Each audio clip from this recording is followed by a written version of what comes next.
تو یہاں پہ کہنا یہ چاہتے ہیں کہ گویا شجاعت یعنی بہادری کو کہتے ہیں، فقط درویشی اور بے باک نہ ڈرنے والا کسی سے،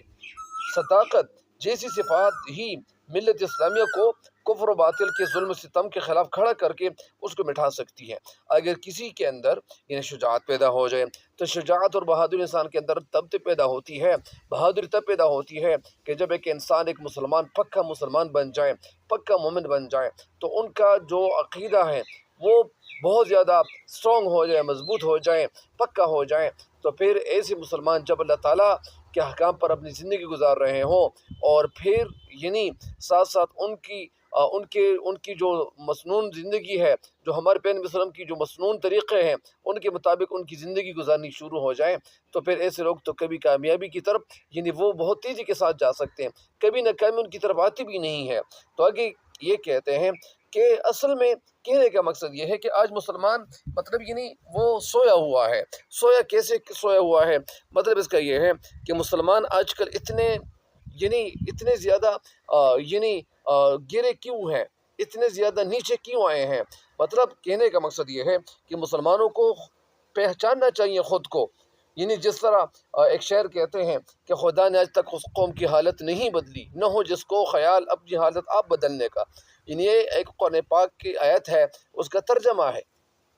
تو اس کا ترجمہ ہے، یہ لفظ اصل میں ترجمہ ہے، ترجمہ یا نہیں ہے، یعنی یہ قرآن پاک کا یہ ایک ترجمہ ہے۔ اور کہنے کا مقصد یہ ہے کہ اے مسلمان، یعنی وہ انسان جو اپنے آپ کو بدلنے کی کوشش نہیں کرتا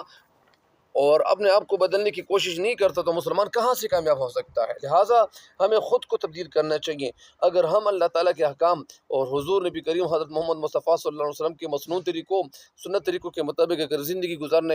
شروع کر لیں تو پھر ظاہری بات ہے کہ اللہ تعالیٰ ہمارا ہے، یہ دنیا بھی ہماری ہے، سب کچھ ہمارا ہے۔ لیکن اگر ہم اللہ تعالیٰ کے ہو گئے تو اللہ تعالیٰ ہمارا ہے، اللہ تعالیٰ تو کسی اور کا نہیں ہے۔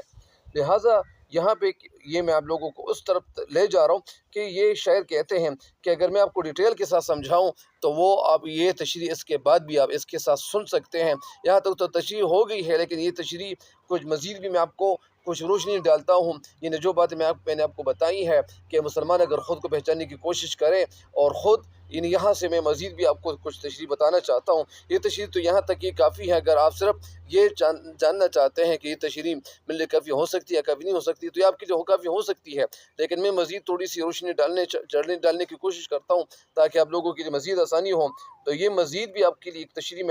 میں بتانے کی کوشش کر رہا ہوں کہ آگے شعر کہنے کا یہ مقصد بھی ہے، یعنی یہ کچھ اور بھی آپ کے لیے میں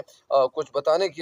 بتانا چاہتا ہوں تاکہ آپ کو زیادہ سے زیادہ یعنی جو تشریح ہے، یہ جو شعر ہے، یہ مزید بھی مطلب آپ کے لیے آسان سے آسان کی طرف چلا جائے۔ تو یہ آج سے یعنی شعر کہتے ہیں کہ آج سے کم و بیش 1400 سال پہلے قبل کی بات ہے۔ یعنی کہنے کا یہ مقصد ہے کہ علامہ اقبال رحمۃ اللہ کہنا یہ چاہتے ہیں کہ مسلمان اگر خود کو پہچاننے کی کوشش کریں، اپنے اندر وہ صفات پیدا کریں جو صفات ہمارے اسلاف کی تھی، جو صفات ہمارے صحابہ کرام رضی اللہ تعالیٰ اجمعین کی تھی، وہ خوبی ہمارے اندر پیدا ہونی چاہیے۔ تو یہ آگے کہتے ہیں کہ آج سے کم و بیش 1400 سال پہلے کی بات ہے کہ دنیا کفر و ضلالت، جہالت اور کی تاریکوں میں گری ہوئی، یعنی جو بتہا کی سنگلاخ پہاڑیوں سے رشد و ہدایت کا جو مہتاب نمودار ہوا۔ یعنی جب ہمارے پیغمبر نبی صلی اللہ علیہ وسلم اس دنیا میں تشریف لائے تھے تو اس وقت کیا ہوا تھا، حالات کیسے تھے، دنیا کی جو زندگی تھی، دنیا میں جو لوگ زندگی گزار رہے تھے وہ لوگ کیسے بنے ہوئے تھے، اور مشرق و مغرب، اور اس وقت جو حضرت عیسیٰ علیہ السلام جو تھے تو وہ اللہ تعالیٰ اپنی طرف بلا چکے تھے۔ تو اسی وجہ سے مسلمان یہاں پہ تو مسلمان اگر وہ تھے تو کیسے مسلمان تھے؟ مطلب یہ نہیں کہنا کہ مقصد ہے کہ یہاں پہ بہت سارے یعنی کیا تھے، یعنی وہ نن مسلم تھے، غیر مسلم تھے، اور جو عرب میں جتنے بھی لوگ رہ رہے تھے تو وہ کافر تھے۔ تو کہنے کا مقصد یہ ہے کہ مشرق و مغرب، شمال و جنوب، غرب دنیا کے ہر گوشے کو اور ہر جگہ کو اور ہر ٹکڑے کو یعنی اور ہر خطے کو، ہر ریجین کو ہمارے پیغمبر صلی اللہ علیہ وسلم کے ذریعے سے یعنی یہ منور کیا، اسلام پھیلا، اور 23 سالوں کے قلیل عرصے میں بجنو انسان کو اس معراجی ترقی سے ہمکنار کیا، اس طرف لے گئے کہ جو بہت اونچائی کی طرف آپ صلی اللہ علیہ وسلم یعنی ان کا جو رشتہ تھا، جو ہمارے صحابہ کرام رضی اللہ تعالیٰ اجمعین کی زندگیاں تھیں، تو وہ زندگی اللہ کے احکام پر وہ گزر رہی تھی، اور ان کے ساتھ ساتھ ہمارے پیغمبر نبی صلی اللہ علیہ وسلم کے جو مسنون طریقے تھے ان کے مطابق وہ زندگی گزار رہے تھے۔ تو کہنا یہ چاہتا ہوں کہ 23 سالوں کے قلیل عرصے میں بنی نوع انسان کو وہ ترقی ملی کہ تاریخ عالم اس کی نظیر پیش کرنے سے ناچار ہے، قاصر ہے، اور رشد و ہدایت اور صلاح و مشورہ ساتھ ساتھ صلاح و مشورہ اور فلاح کی وہ مشعل مسلمانوں کے ہاتھوں میں دی، جس کی روشنی وہ ہمیشہ شاہراہ ترقی پر گامزن رہے، اور صدیوں اس شان و شوکت سے دنیا پر ایسی حکمرانی کی کہ ہر مخالف قوت کو ٹکرا کر ان کو ختم کر دیا۔ کہنا یہ چاہتا ہوں کہ اس وقت جو صحابہ کرام رضی اللہ عنہم اجمعین تھے، ان کے ساتھ جو ہمارے پیغمبر صلی اللہ علیہ وسلم حضرت محمد مصطفیٰ صلی اللہ علیہ وسلم موجود تھے، تو ظاہری بات ہے کہ ہمارے پیغمبر صلی اللہ علیہ وسلم مسلمانوں کو اکٹھے کرنے کی وہ کوشش کر رہے تھے۔ ظاہری بات ہے کہ اس وقت جو مسلمان تھے تو مسلمانوں کو صحیح طریقے سے اسلام سے روشناس کیا، منور کیا، ان کے سینوں کو منور کیا، اور ظاہری بات ہے کہ میری طاقت جس سینے میں بھی آ جاتی ہے تو وہ سینہ بدل جاتا ہے، ان کی زندگی بدل جاتی ہے۔ تو یہ میں آپ کو بتانا چاہتا ہوں کہ اسی طرح مسلمان اگر خود کو آج بھی اپنے حوالے سے، اپنی حالت کے حوالے سے اگر سوچنا شروع کر دے کہ یار یہ میری حالت ایسی کیوں ہو گئی ہے، کیا اللہ تعالیٰ تو مجھے ہمیں سوچنا چاہیے کہ اللہ تعالیٰ مجھ سے ناراض تو نہیں ہے؟ تو اللہ تعالیٰ ناراض ہے، کیوں ناراض ہے؟ ہم نے اللہ تعالیٰ کو ناراض کیا ہوا ہے۔ تو یہ ایسی حقیقت ہے کہ جس انکار کی گنجائش نہیں ہے۔ وہ مسلمان جو اس وقت جو ان کے پاس صحابہ کرام رضی اللہ تعالیٰ مجمعین، ان کی مالی طاقت وہ بے انتہا ہو چکی تھی، بے انتہا زیادہ ہو چکی تھی، تو اسی وجہ سے ان کے سامنے کوئی بھی جو ظلم اور ستم کرنے والا پہاڑ کیوں نہ آتا تھا، کیسے بادشاہ کیوں نہیں آتے تھے۔ لیکن ہمارے پیارے نبی صلی اللہ علیہ وسلم کے جو ساتھی تھے، صحابہ کرام رضی اللہ تعالیٰ مجمعین تھے، تو ان کے قوت ایمانی وہ اس طرح وہ بلند ہو چکی تھی کہ وہ ان کے سینوں میں مطلب کسی سے ڈرنے کی کوئی ضرورت نہیں پیش ہوتی تھی یا ضرورت پیش نہیں آتی تھی۔ یوں مسلمان قوم جب تک اسلام کی مضبوطی سے انہوں نے تھامے رکھا، جب تک وہ اسلام کو اور اسی طرح اس کو پھیلائے رکھا، تو یہی پہ تو عزت و عظمت، شان و شوکت اور دبدبہ اور حشمت، اور اسی طرح کہ تنہا کیا بن گئے،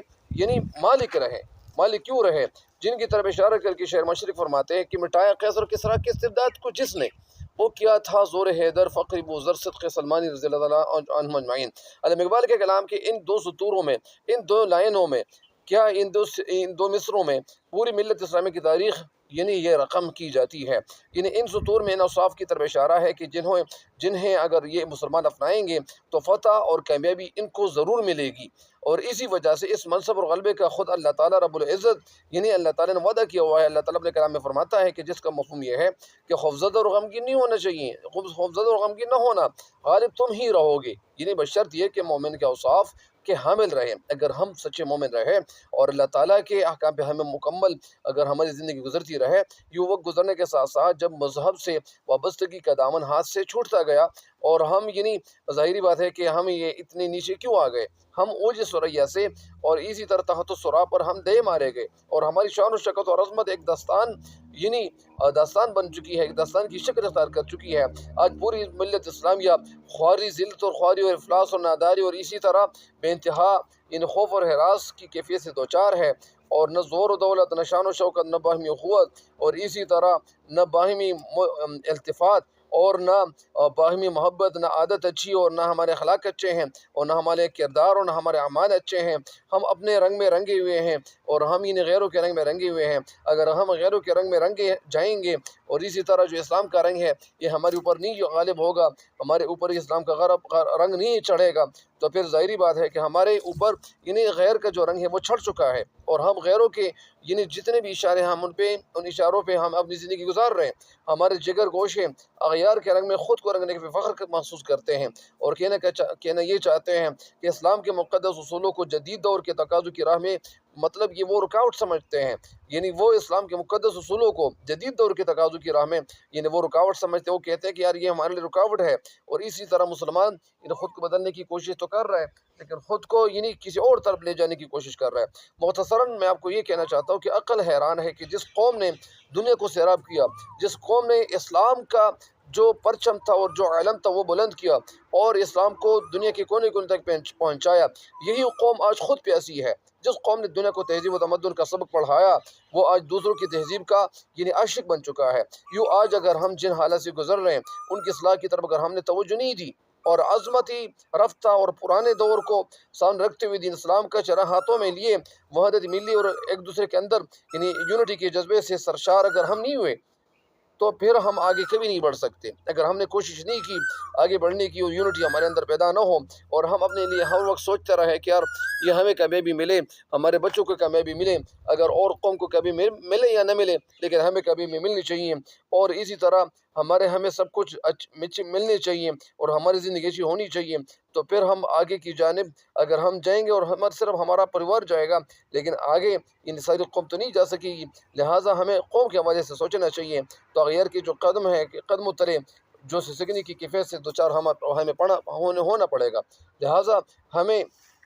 یعنی ایسا ہونا چاہیے تاکہ ہم نہ صرف اپنے لیے سوچیں بلکہ ساتھ ساتھ اپنے مسلمان بھائیوں کے حوالے سے بھی سوچنا چاہیے۔ مجھ امید ہے کہ انشاءاللہ آپ اس شیر کی تشریح سے استفادہ ضرور کریں گے، آپ کو کچھ نہ کچھ سمجھ آ گیا ہوگا کہ یہ کہنا میں کیا چاہ رہا تھا۔ تو میں تب تک کے لیے آپ سے اجازت چاہتا ہوں، مجھے امید ہے کہ انشاءاللہ اب اسی طرح ویڈیوز دیکھتے رہیں گے اور شیئر کرتے رہیں گے، تب تک کے لیے مجھے دیجیے گا اجازت۔ اللہ نگہبان۔